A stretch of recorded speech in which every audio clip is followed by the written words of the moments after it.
Now we are continuing. I promised speaking about naming and description. So usually you should have some tags. Most often people use tags like emo and cool trends. I advise you to use something that helps people to recognize exactly type of your game. So for example, if you have car game, put here like racing game, street car races. And then also another good thing is to put some already famous games. For example, this would be like Car Crashers, right? Like Car Crashers 2. Every time you put inside some new tag, I realized that if you put space between the tags, it should get better results, because every time I saw some game that had a lot of views and a lot of players, it often had commas. The tags. You can also use the most famous tags like emo and crew if you have space, but I really advise you to use mostly the tags that people are expected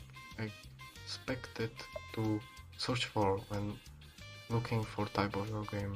Now, description as well shouldn't be very long. I advise you to use some emojis to catch eyes. Don't put too much description. Some game had large description that basically has just tons of text, tons of lines here. Many games have tons of text here, big chunk of text together.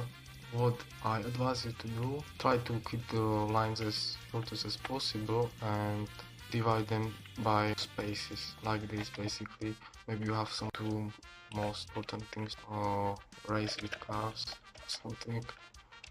Race with cars. There is car emoji. That is up to you what you put here, but don't make the text very long. Don't forget about the tags. Don't do these giant things. What you basically do in description is to put some basic information about the game, and also what you want players to do. So if you maybe want players to join group, you can put it here, or if you want to get more likes, you can do something trick. After 20k likes equals new code or new update, which is even better. You can use all these tricks to boost your rating or group player count. But if you actually promise something, fulfill it out.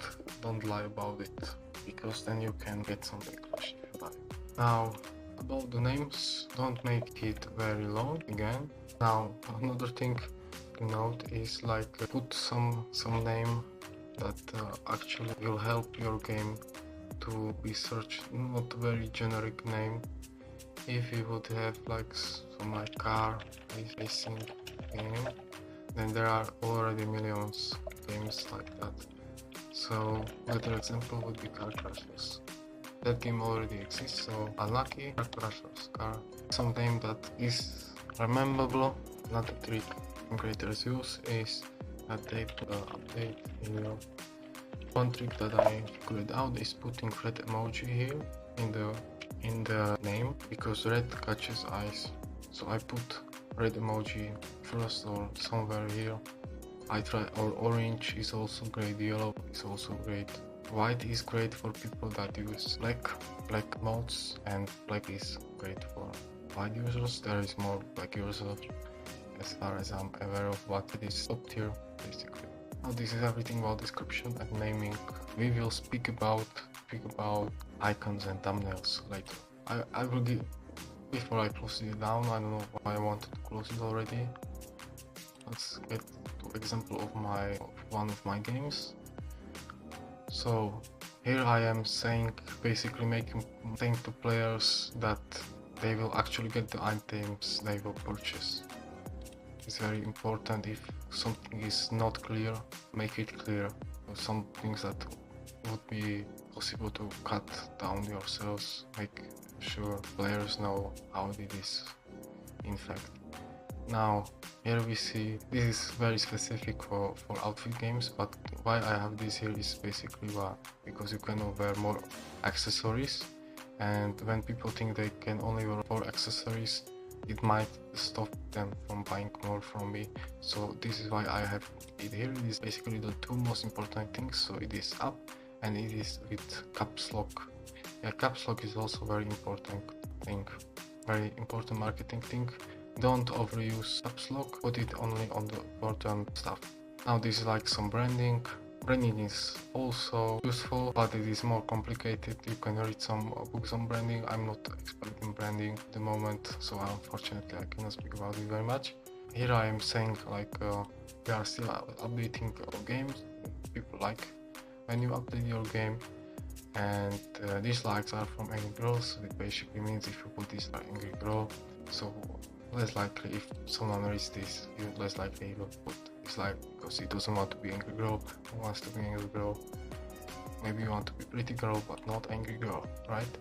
And disclaimer is basically here because if there are often problems with something, you get backlash or some, not backlash, useless hate, or how to say it, unreasonable hate. And you put a disclaimer, because in this example we have tons of countries here and we had German outfits, and people, one guy came and he said we are Nazis and shit because we had like German uniforms inside, but there is 200 and other countries. And of course here you see tags that I used, and this is not really necessary, but I have it here.